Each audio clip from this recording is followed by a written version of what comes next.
Hey everybody, Adam Davidson, RadCast for Tuesday, March 7, 2017. We're in John chapter 3 this morning. It goes a little something like this.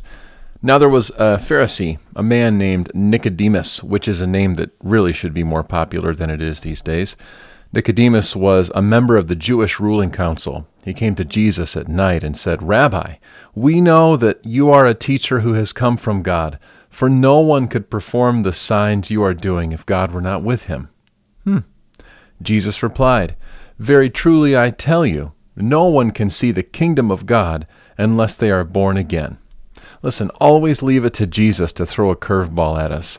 Nicodemus comes to Jesus at night either because he didn't want to be seen talking with this mischievous rabbi or he wanted more time to spend with Jesus because this was a big question. But Nicodemus starts by showing sort of respect and awareness.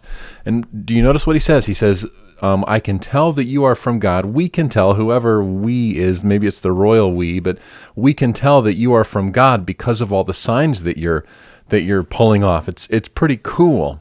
But it's interesting that Jesus is not recognized for who he truly is at this point, because he's more than just someone from God. He is God. And so here's Nicodemus standing there looking God in the eye and saying, "We know that you're from God because you do these really cool miracles." Is it possible to miss Jesus in the moment where we're looking right at him? Absolutely. How is it that Nicodemus could be looking at God in the flesh and say, "We know you're from God"? I mean, this is interesting to me, and so no wonder Jesus says in response, well, no one can see the kingdom of God unless they're born again. So Jesus, in essence, is calling out Nicodemus's poor spiritual eyesight. Have you had this? I've had this before. I liken it to my own glasses. I don't know if you noticed, but I'm a glassesman, a glasses wearer. It's how I see. I tried contacts once, and I just cried and cried. And the person at the eye place was really frustrated. Long story, different day for that.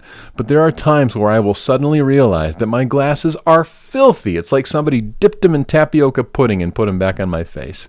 Especially if I get in the right light, or if the sun hits my glasses just right, or if the lighting in the room just sort of makes it aware of all these little dust particles. And so I get some dusty cloth and I wipe my glasses off, put them back on and go, like that.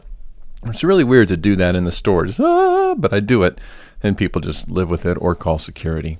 All that to say this: if our physical eyesight is so critical to our physical existence, how important is our spiritual eyesight to our spiritual existence?